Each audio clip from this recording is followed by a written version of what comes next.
Let's give them something to talk about. I see the energy running out. I got a planet to run around. Okay. You ain't do nothing but run your mouth. No, I don't want to be. Hey, that was a perfect start. Getting better. Yeah. You know, Savon has been having a rash of issues with his Wi-Fi. Yeah. Well, not with his Wi-Fi, with technology and everything. Oh, like his audio. I meant not his Wi-Fi, his audio. Yeah. And then on the podcast, he was it was a podcast he did with the guy that broke his neck mountain biking.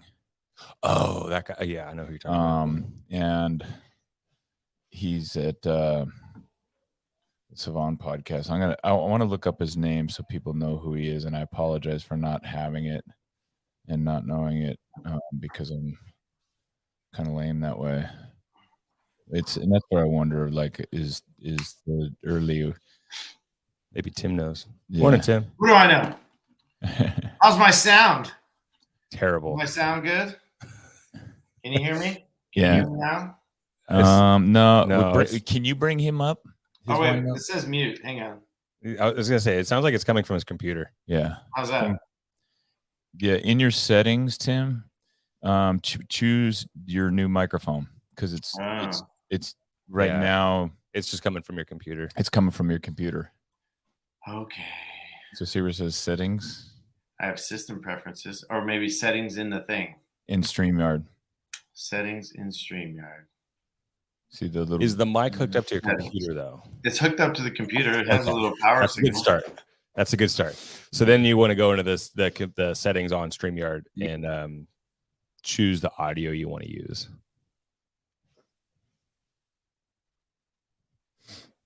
So what was cool too is Savon had this. So one of his producer came. Oh, I do. I did see that. He was in his bed, right?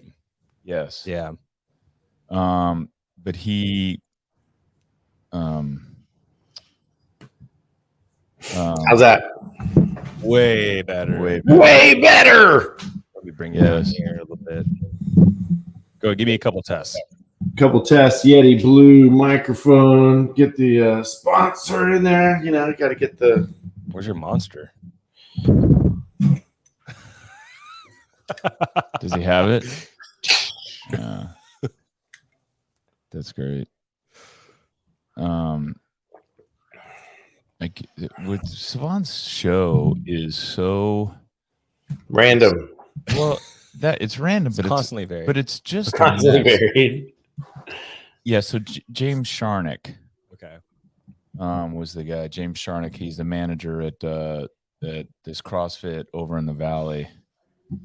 And he broke his neck mountain biking. So he made a trip with his buddies up to I think it's Big Bear. They have it at CrossFit Clovis. Certus CrossFit. I apologize. Certus CrossFit in Clovis. Yeah, and I would highly recommend if you is go watch the Savon podcast. It's the affiliate series, and it was streamed 2 days ago. Yvonne and I watched it last night. So first of all, this guy, about 5 years ago, it was 2017, so 6 years ago, came into the CrossFit gym at 525 pounds. What? Wow. 6'5", 525 pounds. Wow. Lost 200 pounds, became a coach, and now manages that gym. And then he's gotten into all kinds of outdoor activities, including mountain biking, downhill mountain biking. And it was kind of a fluke thing. They'd done a bunch. That still puts him at like 300 pounds. Yeah, he is. But he's six. Big guy. Yeah, he's 6'7". Oh, okay. He's a big guy, and he's former athlete. He's a football player and track and field. So he did discus and shot put. He moves well, and but yeah, you're right, Tim. He's still at 300 pounds. He said it, and then although I think he's under that now because he's been hospitalized as a quadriplegic, atrophied. Oh my gosh. So it's the guy. He's a phenomenal guy, and the story is amazing. You get into the story, and again, it's on the Savon podcast. James Sharnick. The episode is it's with it's Savon's affiliate series podcast. So it's like 7 episodes back from 2 days ago. Yeah, yeah. I want to have coffee with Savon and tell him, man, maybe reduce the amount of content. And it's unbelievable. He's working his ass off producing his content. But it like, again, for this one, it like got buried. It was difficult for me to just now find it. Anyway, James was mountain biking with his friends. Front tire on one of his later runs in the day. Front tire hit a rock. You go over.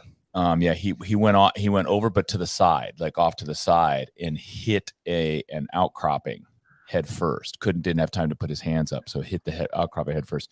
He did not shatter any vertebrae, which is an amazing. That didn't happen. It didn't sever the spinal cord, but what it did is it compressed all the vertebrae in his neck. So he's had to have surgery to relieve tension in his neck.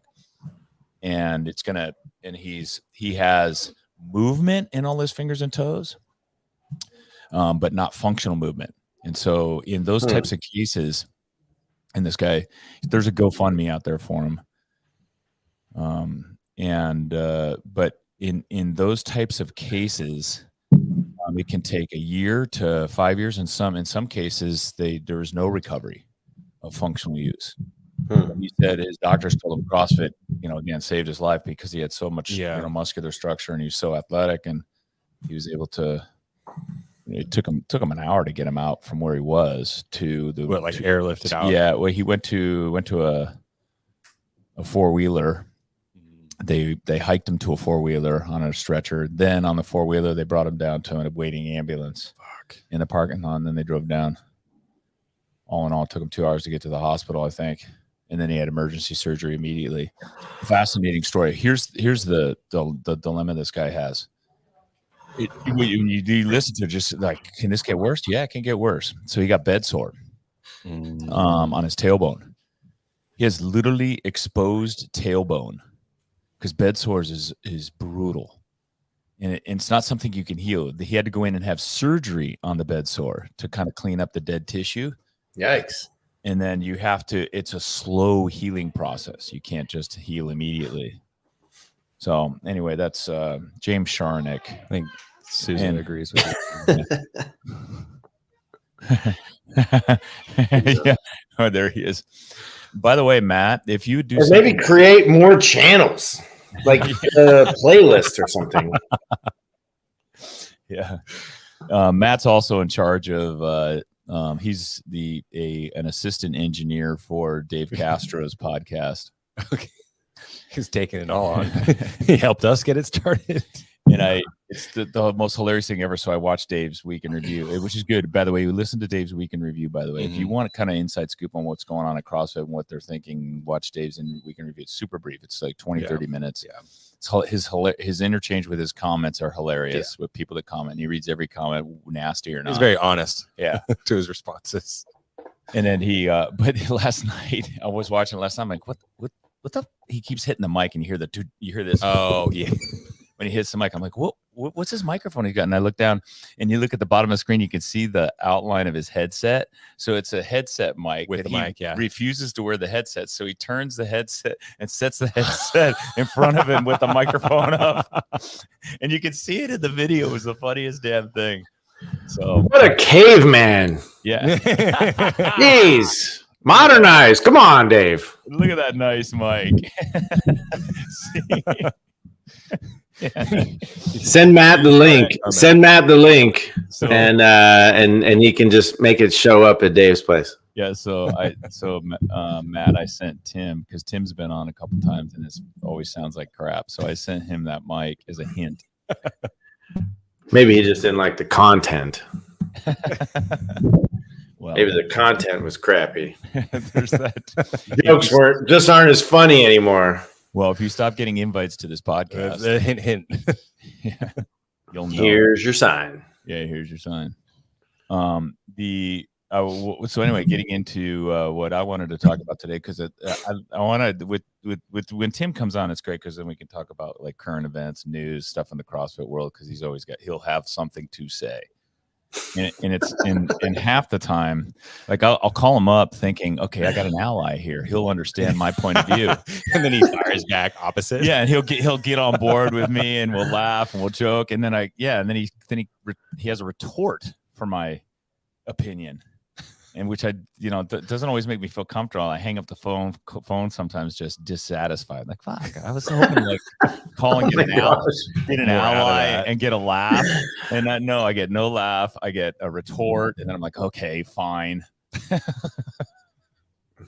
So today's subject is the new, and everybody. That's so funny how you watch Barbell Spin and Morning Chalk Up compete, to announce stuff, and I'm really sure they're back and forth. I feel like there's a room of 4 people in each place, and they're all high-fiving each other. Yes, we got the scoop. It's CBS versus NBC or Wall Street Journal versus the New York Times or something. Yes, and the crowd breaks out. Yes, we got the scoop. We get to break. Nike's launching Nike Strength equipment, bodybuilding or strength training equipment, barbells and plates and jump ropes and some other gear. I just want to know, are they going to make it here in the U.S. or are they going to go to China? Yeah, that's the first thing Tim said. Makes It's me gonna be trash. build some gym equipment. That's the first thing Tim said. Any of those big companies that this is not their jam, it never works out. It's always they just slap a brand on it. It's name any aftermarket parts company, right? Think car parts, right? So we have the Sprinter, right? And so it's okay, there's one guy, Owl Vans. He's up in Northern California. Some things they design and they build themselves. But then a lot of stuff, one company comes out with it and they slap their brand on it. Mm-hmm. But then you go to another California Adventure Vans down in SoCal, and they've got the exact same product with their brand on it. So they're just, they're just grabbing, whoever. You really think that Nike's going to put a lot of effort into designing stuff? No, and they're going to have barbell designers and testers, right? It's going to be come on. It's going to be like the functional equipment that we had at DFE. Oh yeah, well said. Remember the I was going to send you the link in response. My only response was going to be the link about when Nike stopped making golf clubs, right? Because when they realized some people really like their golf clubs, but I think it was 2016 they stopped making them because they're just the money's just not there for them. Well, it's not there. Well, that's right. It's not there for them. Didn't get enough momentum in the market. Yeah. So, and here's the thing that I think both, Nike that was good. Here's the thing that I think that Barbell Spin missed and Morning Chocolate Spin, because they both took it as CrossFit or Nike's trying to make a play. Rogue is in danger. Well, no, but there was Nike's trying to make a bit bigger entree into the CrossFit market. Got it. Yeah. And I don't think that, I personally think that's kind of an afterthought. First of all, they're going to use their athletes to promote this gear, which is fine. That's what I would do if I was them too, right? You got these big dollar athletes that you're paying. But I think it's actually a real positive sign for CrossFit in general, meaning that Nike recognizes the demand for strength training. Mm-hmm. Because I've seen it here at Diablo. We've had people are coming in and they're doing a tour and they're saying, I want to get stronger. I need to strength train. And people didn't used to say that.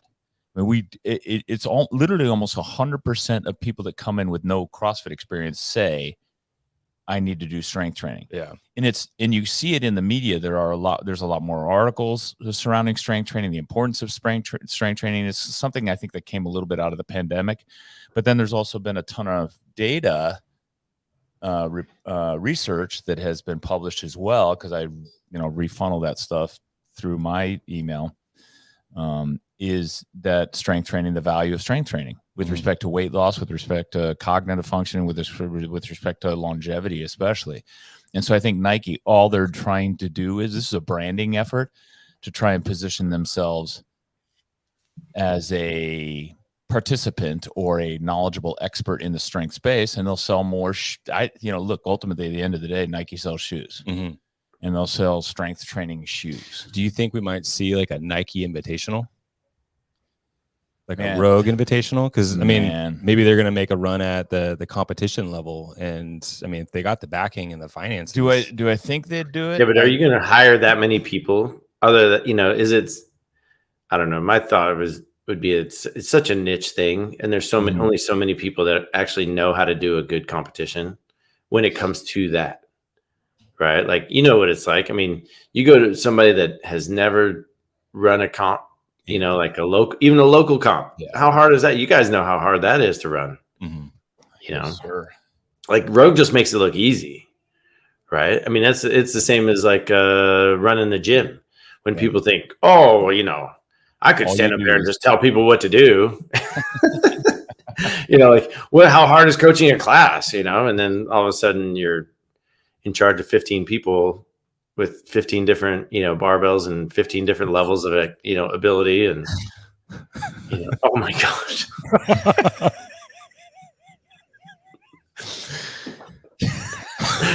The zombie has entered the chat. That's a possibility. Maybe. Well, they're down there to get the depth on the squats, I guess.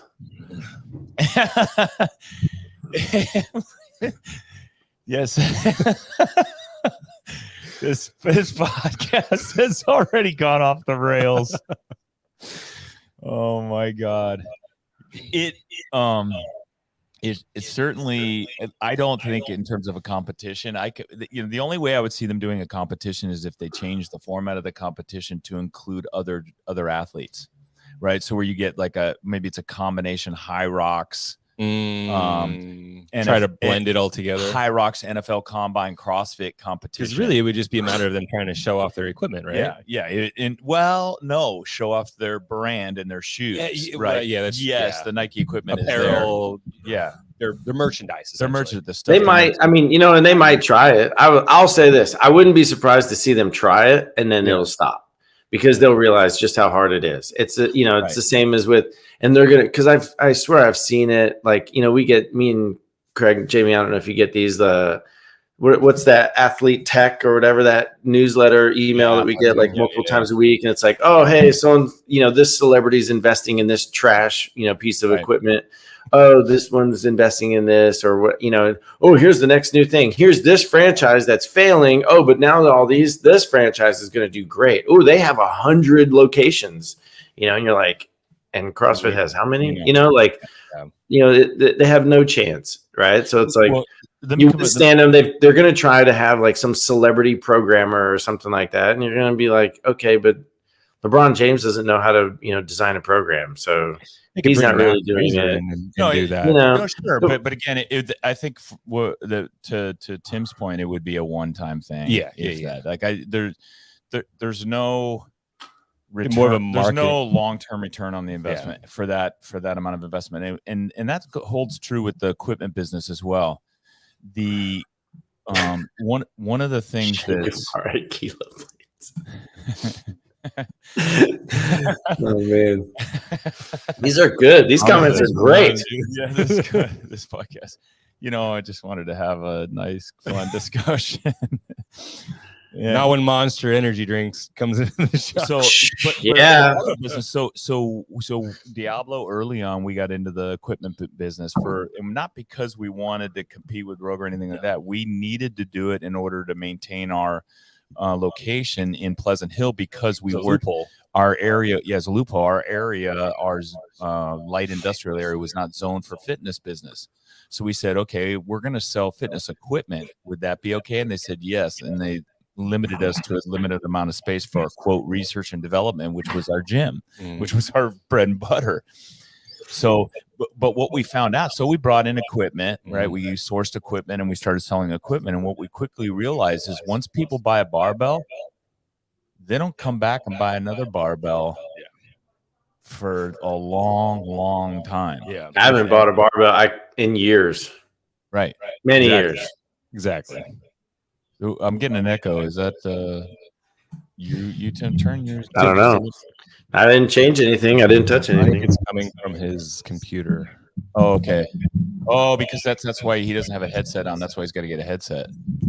It's a little tiny bit of an echo, not bad. Yeah, if you turn your volume on your computer down a little bit. Yeah, just keep your volume on your computer down a little It's the audio, like when we talk. Now you want me to have a headset? Good grief. Okay, Dave. One step at a time. So, but the point being that Nike makes a ton of money on shoes because there's constant turnover. So people buy one pair of shoes, they get a second set. They buy collector shoes and they buy multiple shoes. People buy shoes, they turn them over every 3, 4. I don't know what their average customer turnover is, but it's very high, right? So and it's high margin business. With barbells and equipment, you buy it once and you keep it forever. Expect it to last. I have barbells here in Diablo that we bought back in 2009 when we first moved in here, and they're still out there and they're doing great. The pendulum. Yeah, I have some of the first. I have first barbells. You know, before they had end caps. Yeah. They had different construction. I still have them.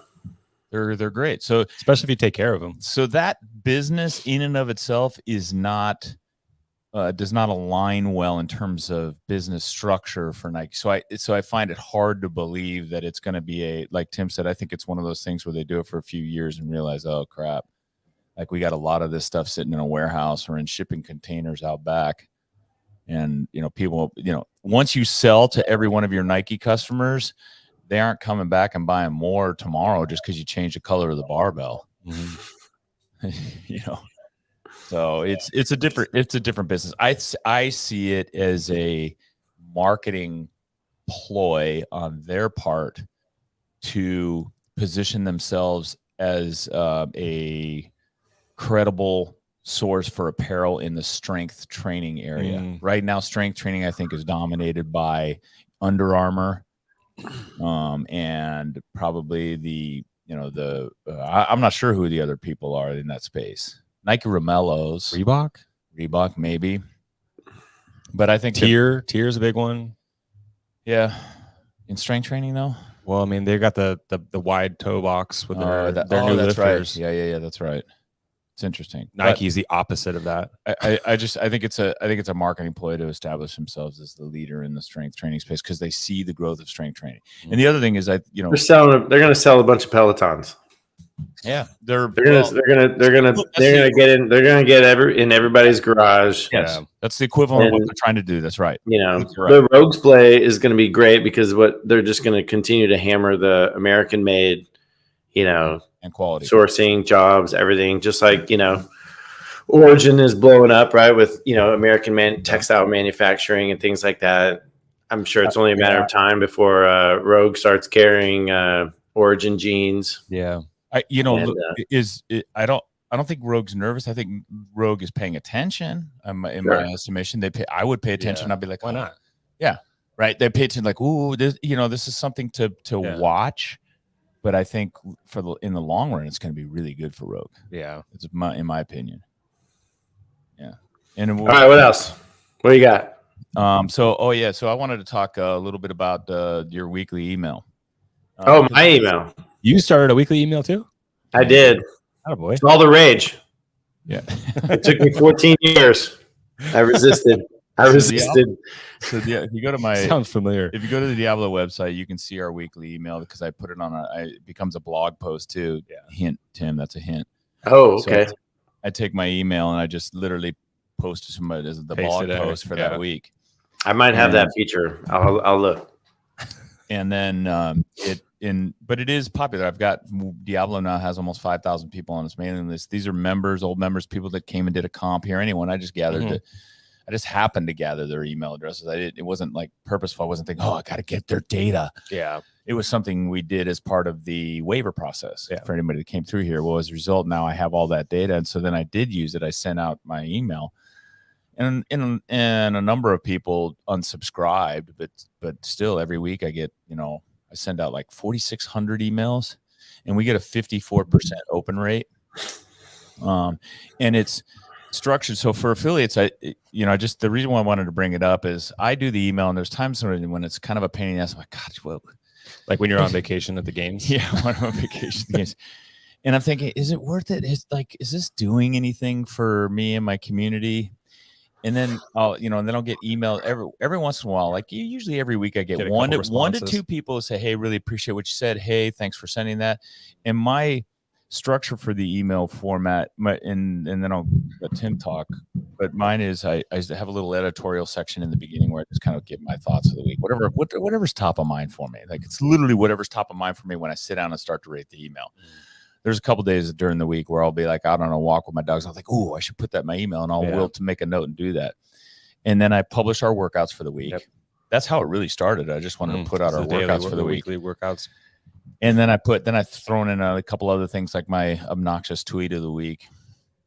And then I also put in there stuff that I'm reading, like, or research reports. Cause that stuff comes up on my feed, and I, check news every day. And there's some really cool stuff that comes up, and I'll throw stuff in there that, maybe is a little edgy, related to the pandemic, especially. I kind of try to push the envelope a little bit. Threw the VAERS in there. Yeah.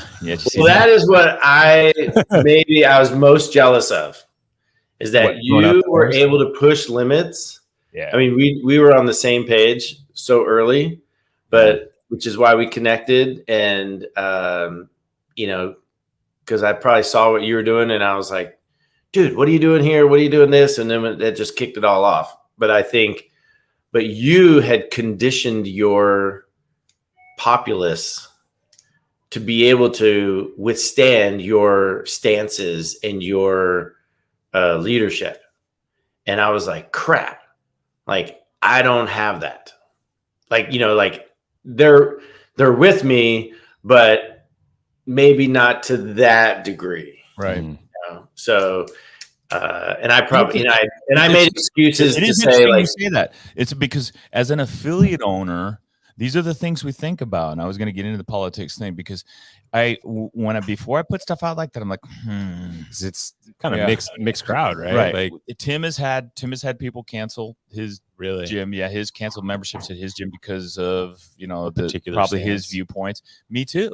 We've had members leave us because of our particular position, but I'm always open to to honest debate. Thoughtful debate, and I have had those honest, thoughtful debates with people that disagree with puts, and they turned out great, and actually built better relationship with those individuals. It's a healthy thing, right? Yeah, it's and they've made points. I'm like, oh, okay, yeah, that's shit. You're right, and I learned something. How else are you going to get a different perspective on stuff? Yeah. So, but anyway, my point on the point of bringing it up too is this email I send out, and it takes me 3 hours a week, 3 hours of combined work to send that out. 4 if I fuck around and get down rabbit holes. Or Tim shows up and interrupts you. Yeah, Tim shows up and interrupts me. But I think where I saw the results from that email was after the pandemic. Yeah. When people started coming back. Yeah. And they told me I was reading your email. It just made me want to come back. And it keeps them connected to the community. Yeah. So every gym that's older than 3 years has a list of people that aren't coming to your gym anymore because they moved out, whatever life changes they had or reasons for leaving. But this is a way to stay connected with them. And I think that was where Tim had some immediate success when he started his weekly email, which admittedly is pretty damn good. And actually I'm a little bit jealous because it's a little bit briefer and to the point. He's better at getting to the point than I am. And it's the same kind of format. So you've already added. I've been saving up for 14 years. I got plenty to say. Yeah, you prove. He's trying to figure out how to consolidate it all, right? I am. I'm trying to system. I'm still kind of building out a system. Like, so we program. Like, I don't know if you have like a plan each week, but for me, what I'm trying to do is, so we run on a 4-week strength cycle. But I'm thinking, like, I don't want the same email topic to be showing up during each coordinated strength cycle. You know what I mean? So I'm thinking like, okay, so maybe I do a 5-week rotation in the email, right? Like, as far as like, what's the emphasis? And I think one of the biggest things that I want to do that I realized, like I said, I was totally jealous, and I give all the credit to Craig because, well, as far as like what he's been able to do is curating your audience, right? Curating and really stewarding and tending to the membership and potential membership and former membership, and to really, build that relationship, because then when you have that, then you can be an influence, right? And you can say like, hey, this, and you communicate, right? The values that you hold, but then the values for the gym too. So, I've got it like on a whiteboard over here. Like for us, and I haven't even totally flushed it all out, but I'm thinking like the first one was like right at our 14-year anniversary. So I was like, okay, we're going to talk about CFPA history, right? So like kind of like, but I'm going to keep coming back. It's not going to be every week, but it's going to be like every 5 weeks. It's like, oh, okay, here's a lesson. Here's an event. Here's something that we did. Here's, whatever, right? Like kind of like a throwback. I have one of my favorite quotes from Patrick Bet-David is, culture eats strategy for breakfast, right? So like, okay, here's the culture of our gym, maybe even the culture of CrossFit, right? Because again, a little bit of history, but again, I look at it as one of my former members, kind of a mentor. He was like, we were eating or drinking coffee, and he's like, use the opportunity to teach the members, right? Like teach them, tell them what's going on, why you're doing it, all that kind of stuff. And because people appreciate that, because it's something different. It's not their job. I want to do like a member spotlight. I think this week will be more of like a CrossFit, like in general lesson, that's kind of maybe I think what the direction I want to go with it. It'll be like, I'll address like current event type things, but just let it evolve as time moves on too. Yeah. One of the things that and Corey pointed it out is encouraging your members to think for themselves. And one of the things we do here at CrossFit that is unique to any fitness methodology, and I've told people this many, many times, if you leave here and you're still doing CrossFit, my work is done. Yeah. I've accomplished something where you've developed a fitness strategy that will benefit you for the rest of your life. That's really what CrossFit gyms do. And if you ever quit a CrossFit gym, you tell them, yeah, I'm still doing CrossFit, I'm doing it in my garage, you'll make the owner happy. Yeah. Because they'll know that, you've taken your fitness and your health seriously. We've gotten them to be independent, to do fitness on their own. And similarly, with respect to thinking, is I want my members to also take in information around them and formulate their own opinion. And then my opinion is always up to be challenged. When you say like kind of teaching them to think for themselves, yeah, just thinking of that just kind of popped in my mind. Why not share the PDF with new people as like what is fitness, so they can kind of really dive into it and understand it from the CrossFit, and then they can get their own perspective when they come and visit us here. Yeah. So just an idea. So we send out an email for every new member that joins, and that email has a list of resources. Okay, is that on there? Yeah, that is one of the that's one of the links on the resource, as well as to our apps and how to how to use everything, get everything. But you make a good point, and I think that's not a bad idea, is to have a PDF of that. Yeah. Just to hand to people. Yeah. Keep it at the front desk, I guarantee you when that email comes, hey, welcome to Diablo, and there's like 6 links on it. Yeah. I mean, like, they don't read it. Right behind you. They are. I used to do that. They are reading it. It's an automatic email. The thing right behind you, what is it, right? Yeah. Like, what is CrossFit? That was something that I always use as a resource. Like whenever we had somebody new come into the gym, it's like, hey, let's break this down versus having to write it all up on the board. It's a nice little like go-to as a reference. That's good. I can actually get that in the PDF. Yeah. I'll because he commented a couple times. So Corey mentioned like, yes, screw the folks that left. But I think the other thing too is like, it's a good check just to make sure that like your heart's in the right place and what you're saying, like for one, I could say there was one in particular, and I thought well, here's the other thing. I've definitely learned over 14 years, don't predispose yourself to thinking who's going to be the next like 10-year member, right? Because like you're going to be way off. Because like people will come in, maybe they even have experience, they love the gym, they're saying all the right things. You're like, oh, this is going to go great. This person's super cool. they're from Michigan also, like we get along. And then I sent out an email during, COVID stuff, and I wasn't near as, I think in a year and a half, I sent maybe 5 or 6 emails, just kind of like, hey, here's the status, here's what's up, here's what's going on.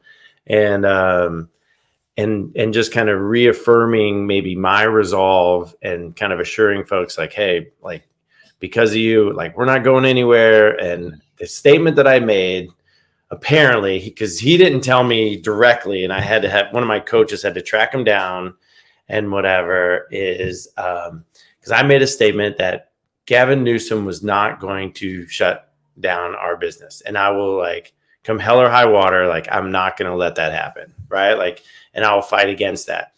And this person took offense that I was getting political. And I'm like, are you serious? Like, political? I'm like, I'm fighting for my family here, and like, we need to, like, put food on the table and pay rent for the gym and for my house and for everything. And, like, for everything else, and you're worried about, like, the guy that's, dropping $1,000 of your taxpayer money at the French Laundry and, eating where you're not supposed to eat. And that, I'm like, I don't care what side you're on or what letter is behind your name. Like, it's not cool, And so, like, if you take offense to that, see you later. I guess it was never meant to be. Right. Like, yeah, but we're not super in your face. I'm not out there, and this is where, Craig and I were talking, maybe this is where you wanted to go too, is like,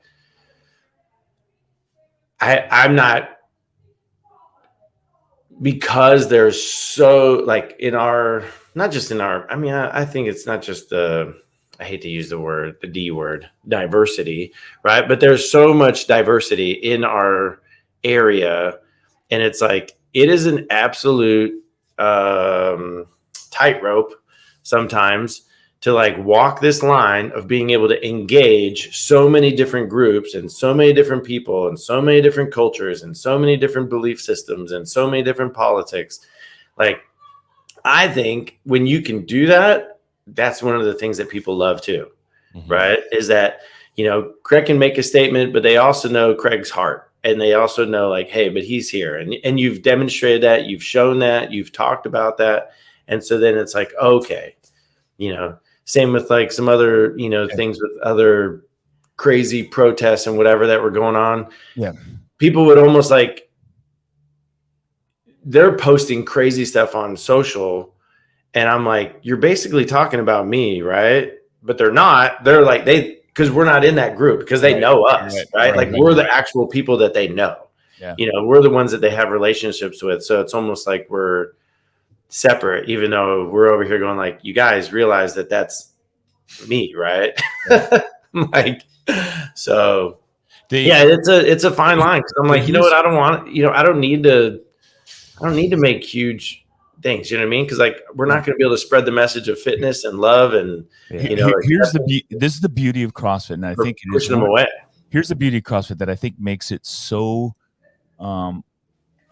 endearing, where people want to keep coming, but also I think is going to provide a longevity for us as a business. There are very few places in America today where you can come together as in person, do something together and enjoy discourse together, honest, open discourse, and look people in the eye, shake their hands, know them as a person, so that when someone says something that you disagree with, you'll know what type of person they are. And then you can follow up with them in person and say, hey, did you really mean what you said there? Because this is how I interpreted it. Whereas versus online, where it's just thrown out there, no one really knows the personality of the individual. We judge them by what we see in the picture, or in their, especially on Twitter, you just judge them by their words. That guy's a complete fucking asshole. And that's it. Or their bio. Yeah. Whereas here, what's really cool about CrossFit, again, we're coming together as a community, and it's one of the last places. Church was, it is been on the downside, not on the downside in terms of, or on the downtrend in terms of number of participants, because a number of churches are declining in this country and less people are going. And And CrossFit is one of the few places where we can come together as a community. Where there's work too, people will and work, but work is under such, I think there's, such structure. But this is all voluntary too. Yeah, like coming to the gym. This is all voluntary. Yeah, work is like you need to go. Yeah. And people here crave it. I know, Tim, they'll tell you that too. They come here because this is where they have that interaction. And then as a result, we can have really good discussion versus, hatred and bigotry and discrimination online. Yeah. Slight change here. So here, because we've talked about this before with all the virtual working and stuff and like work from home stuff.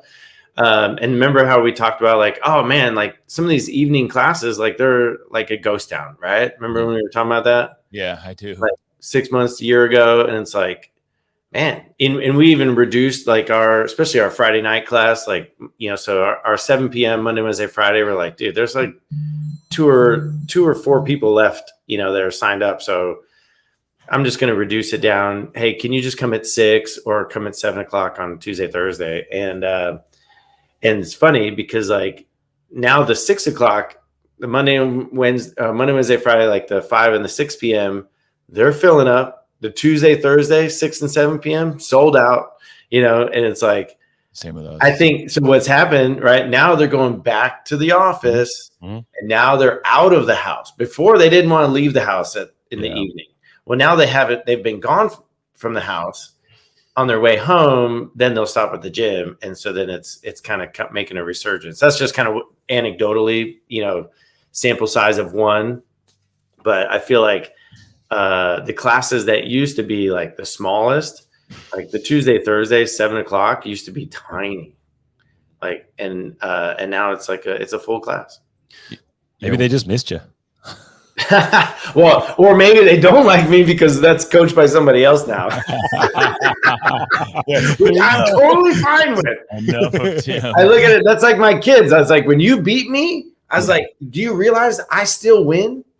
I was like, because that means that I'm a great dad and coach, So like if I've coached, Andrew to be a better coach than me and people like him better, like sweet. I tell my 100%. Community, I set the bar low for my coaches.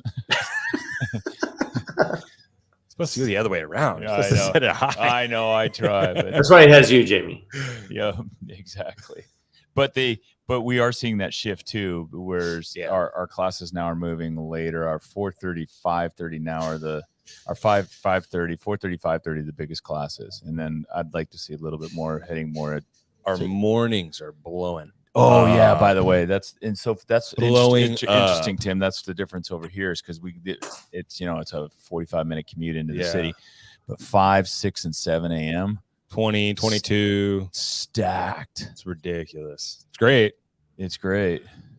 You can imagine coming in at 4:15 in the morning, sitting at the gym, and then you get it all set up. And you're standing there, and you turn around, like Jamie Lee said, you turn around. There's 25 people. Writing the names on the board, and I turn around. It's like wall to wall barbell people. I was like, well, let's get to going.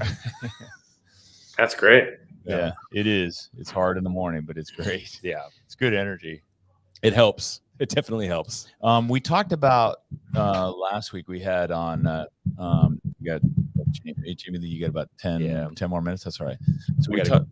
So this we'll wrap it up with this subject because it's a good one. So we had someone that drops in. Oh, the drop-ins. Yeah. Well, I talked about. What are your stance on drop-ins? Well, do we have? How much time do we got? My member was here. Luis Moore was here. That he's an adaptive athlete, but he was talking about because he drops in because he travels around the country. And then I talked about dropping in an avalanche and what the process was like. It was really easy. And then I talked to Diablo. We made it difficult during the pandemic just because everybody was paranoid. We didn't even really have the space for it too. Well, we did. That's right. That's busy. Right. Yeah, because we only had 12 spots in class. Then we opened it to 14. So we wanted to really make sure our members were taken care of first. But now we're getting more drop-ins. We had a lady drop in yesterday, by the way. Side note, I don't want to get too far off topic, but she dropped in from Canada, and she's dropped in, and I invited her to be on the podcast. Oh, okay. So she's going to do it next week. Sweet. She's just a Canadian CrossFitter. But she travels on business a lot. She's been to 252 different CrossFit gyms. Oh, I'd love to hear that story. And she takes notes on them. No. Yeah. Really? Tell her to bring her notepad. She has a list. I want to hear some stuff. Wait, is that on note paper? Like on paper, she takes notes. Like an old school paperback. Like a legal pad. Like what are we talking? And a notebook? Yes. Not an app. Maybe it's Not an app. She doesn't use an app. Did she take? It could be on her phone. Though she did say Could be voice messages, voice notes. You know, you're an asshole. For context, Tim uses a lot of notepads. Tim uses notepads. I write a lot down. I got a notepad. So she, but anyway, she's been around. So I'm gonna invite her so we can talk about all that'd be the, really cool. Yeah, what she's seen, what she has to Yeah. see. Dude, that's gold. Like, Yeah, I feel like I'm getting gold information before CrossFit can get it. What a great place for them to get data on CrossFit gyms. Go out to the community and say, hey, anybody visited more than 100 gyms? Call us. Tell us what your experience was like. This is over 200 gyms. 252. 250 we were like, affiliates. I think we're like 256. Wonder if she collected a shirt from each one. Yeah. Well, it's funny because she wanted a shirt. Yeah. And we're gonna give her a shirt. I figured 252 visits. Yeah, she's entitled to a shirt, free shirt. So Not 250 visits with you. Tim's like, you buy a shirt. Can I buy a shirt and get a free drop in? No. CrossFit Palo Alto just moved from like 10th on our list down to like 30th or 40th. Everybody that gave me a free shirt is like 29 and above. Hey. But anyway, so I commented that, that Luis's comment was, hey, I wish CrossFit gyms like made it were uniform. And this is what drove Tim crazy in his comments on the post. We're uniform about where they put the class schedule, what the workout of the day is, how to sign up, all that stuff. So it's really easy to follow. And I was like, yeah, I think that's a good idea. I need to do a better job putting it up there. I didn't say that, Tim, that every CrossFit affiliate needed to have the same thing on their website. You didn't, but he did. Yeah, he did. He just wanted to You see didn't. a logo or some kind of emblem on like what kind of equipment was being used. How for the day. hard is it to do drop-ins at your gym? For us, I don't think it's very hard. There's a thing on the website that says drop in. Okay. You go there, you fill out a little thing. I know if you've gone to that page and filled it out, you're trying to drop in. So I will send you then a visitor response email. Right. And it says, hey, where do you go? What's your gym? What, how long have you done it? And, this is the drop-in process, right? Go to this link, email me back, tell me when you want to come and fill out this link, to pay. No same day drop-ins though. Like, Sure. I'm coming in an hour. Yeah, I'm not a fan of that. I mean, because unless I can get to it. Yeah, because then it comes back down to your community. Right. Well, here's the other thing. So for you, it's the ones that drive me nuts. I had some on the weekend. They just show up. Yep. Oh yeah, we get those every once in a while. And now at least they were before the class started, so I could text them a link. But I was like, I got to go through the questions. I'm like, what gym do you go to? Yeah. Or how long? I'm like, okay, cool. So but it also filters them out because I send them that link. I send them the email and I'm like, hey, this is for members, whatever. And you got to be an active member at a CrossFit gym. It's just the minimal filter. Right. And it's like, because otherwise somebody's going to think like, well, I don't want to do the intro. I don't want to do any of this. I just want to come and work out. I just want to come and do your thing. Yeah. And you're like, within the CrossFit world, you'll get people that just assume it's like every other boutique fitness program. I've done Orange Theory. I've done F45. I've lifted weights before. I don't need to be, and they'll lie. People out of 5 people, you're going to get 1 to 2 liars. My cue is like, hey, what's your snatch? Yes. If they can't answer that, sorry, man. Right. If they say XFit in the email, you know that they don't go to CrossFit. There's literally, and that's the thing, by the way, anybody that's trying to get into a CrossFit gym with no experience, doesn't have experience, they know like within like 1 minute. First of all, when you walk through the door, usually, because a CrossFitter walks through the door. What shoes they got on. If they come through the door with like a white towel around their shoulders, I'll know. Okay, all right. This, But if they come in with like a rogue bag, or something rogue like bag, that, rogue jump rope, wraps. Yeah, exactly. And Metcons or nanos, or even I'll even now that expands, like if 2IR shoes, right, or flat shoes. All right, this person maybe, and then we'll ask like one or two just questions, and you cannot, and you can easily tell an experienced CrossFitter can easily tell when someone doesn't cross. And the reason why we don't, it's not that we're just trying to be exclusive when we're assholes. It's that we just don't want to have to spend a lot of safety, absolutely, and we don't want to hurt someone. Then that gives us, then they tell 10 people, I tried CrossFit, it sucked, I got hurt, and it makes it easier for our coach to execute. But so you got the same process, right? And I argue the drop-ins, and I'm changing my perspective on drop-ins, and we're going to make it a little easier for them to get in, because drop-ins, when they come for work, you made a couple good points of that last week, or visiting family, they're gonna, and they have a great experience, they're gonna go tell the people, their family and their workmates, that the experience they had. No, they won't. They could. No, they won't. Because guess what? The family that they just came to the gym. They're from Canada. They drop in, and their family's here. And guess what? Their family knows that they do CrossFit. Their family knows that they love it. Their family knows that they're going to come and drop in, and they're going to have a great time. And they're going to say, "Hey, how was the gym?" And they're going to say, "Oh, it was good." You're talking to a teenager, right? "Oh, it was good." "Oh, did you guys have a good workout?" "That was fine."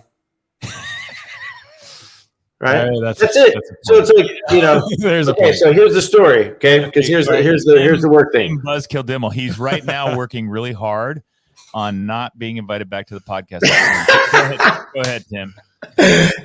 Remember that show Point Counterpoint? But I mean, I'm with you. Like it sounds reasonable. Yeah. Okay. But here's the personal. But then there's the actual experience. Okay. Because this is how it went down. I love that. It was fine. It could also go the opposite way. It's like, dude, it was great. You got to go to it, and their parents or family's like, dude, that's enough. I've heard it enough. Yeah. Like I could never do that. That's too intense. Could go both. They already see your Facebook post and think you're crazy. So like, okay, I got it. There's a bunch of crazy people in Pleasant Hill. No, okay, more of you. Great. Now I know where to avoid. Don't take the vaccine, right? Yeah. God. So this happened to us a couple years ago. Guy, sends me an email. I was going through the drop-in process. And we used to have a different type of form that would say on there, like, "Hey, what gym do you go to?" Whatever, right? And he listed some gym or something like that. And I respond back. I was like, "Hey, thanks for looking us up. Our drop-ins are for members of CrossFit affiliates, and that are visiting from out of town, blah, blah, blah, right?" And so I kind of give him the gentle stiff arm, right? And just like, or the Jedi, like, this is not the gym for you. Right. And he comes back to me like, "Well, like we do basically the same things and da da da da da." And then he went on and on about like, how, well, I come here, I work at VMware and I'm in town a lot. And if I was there's 500 people that work in this office. And if I was to tell my coworkers like that, I found this great gym. I'm like, first of all, you're not going to do that. Second of all, I said, so that what I actually responded with was that he went on and talked about how it's like a good business decision and all this kind of stuff. And I told him, I said, "You know what? Since you told me a whole bunch," I was like, "I'll give you the same response." You a whole bunch. I was like, "So here you go. What you can tell your people that you work with, you go and tell them that you found a gym that cares about its members that are there every day so much that they would bypass and not accept an easy $25 from a stranger in order to be able to continue to focus on them that show up every day and have been here for 3 years." And I said, "You tell them that." It's a great way to flip the script. And he's like, and of course and the gym, I said, "The gym that you said you went to on their website," because of course we all do the research, some call it cyber stalking, some call it research. But, it says on there, "We do not do CrossFit." okay, because they just wanted to get the name CrossFit onto their, meta terms. Yeah. But I'm like, they say it. I was like, you don't do CrossFit. Your gym says you don't do CrossFit. So don't try to tell me like, oh, I can come handle a CrossFit class. No, you can't, because you don't do it. So I told him that, but then of course what I do, kind of like with the email. Now I'm just doing it to everyone, but I said it to like multiple classes, and I share this story. And one of the guys in the class goes, if someone ever told me that, he's like, I would sign up for that gym immediately. He's like, I was like, I'll take that, but he's not going to share it. Oh. So I appreciate that you want to do that, or that's the idea. But okay, how about this? How many people signed up from your swim sponsorship or the scoreboard thing? That's like a good question. So look at the time. I'm looking up like, oh, what do you got to say about this one? It's 11 o'clock. Jamie's got to go. Jamie, don't you got to go? You know what's so funny about that is because the swim team came back to us again this year. Hey, you guys want to sponsor? Yvonne is like, absolutely not. It's a hard no. And it's again, they know Tim's got a good point. They know we're here. They know what we do. Yeah. And when they're ready, they'll come to us. Mm-hmm. When they're ready, they'll come to us. But it is good for them to know that we take good care of our because I love that same. I'm going to that's probably going to be a clip that we're going to put on social media later today of Tim talking about how much he cares for his members, so much that he'll bypass a $25 drop-in fee. It's great. No, when you bring someone into the gym, like if we have a full class and you bring someone, like especially in the morning, we brought someone in at 6 a.m. that didn't know. If you were over there coaching that individual, showing them how to do the bar path with a PVC, if you immediately looked up, especially 5 and 6 a.m. when they know their shit, if I looked up as a coach while I was coaching, everybody would be looking at me just like, really, bro? What the fuck? And then all of a sudden class is over at 7:10. You're spending all this time with this one individual who doesn't know how to do this. They would be so annoyed. Well, and I told one guy we were setting up for pull-ups, and he clearly didn't know. I asked him, I was like, here's a drop-in. I'm like, hey, what do you usually do for pull-ups? Can you do, pull-ups? He's like, yeah, I can do pull-ups. I was like, do you use a band? He's like, no. He's like, I'll be all right. And so already I know, like, he doesn't know. And I'm like, okay. I was like, well, just show me, because I make everybody show. All right, even our members. I'm like, hey, show me what we're working with. All right, like one as part of a warm-up, demonstrate to me that you know what you're doing, and let's see this level of exertion. And he was looking around trying to figure out how to put the band on, so he didn't know. Then he kind of does it. I kind of do it for him a little bit. I was like, okay, show me what you're doing. And he goes to like put his knee in it, right? But he didn't really know. And I go, you lied to me, right? And I said it's in front of class. Put him on blast in front of everybody? Oh, hell yeah. Because I was like, he goes, no, it's fine. I'll figure it out. And I'm like, no. I was like, you don't seem to understand. I am now responsible for you. Yeah. Like you're here, and if you get hurt, it's on me, because you're going to be like, oh yeah, well he didn't, even though the entire class is hearing me, have to deal with you. Now I'm stuck with you. Right. And I was like, and that's not cool. I was like, don't do that. And he was like, oh, but no, I don't have a problem. Or I'll tell people, like, they say they've done CrossFit for however long and they don't know how to do a snatch or something. I'm like, wait, what? You guys don't you do whatever kind of kettlebell swing or kettlebell cleans or something? And I'm like, and I'll tell them, I'm like, your gym's terrible. Yeah. I go straight Freddie Camacho. That's straight out of Freddie Camacho right there.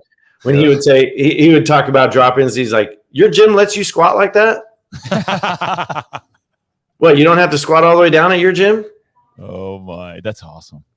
These are great. Actually, these are great tips for me for next time I'm coaching. I was going to say you're making bullet points over there. Are you writing them on paper or on your phone?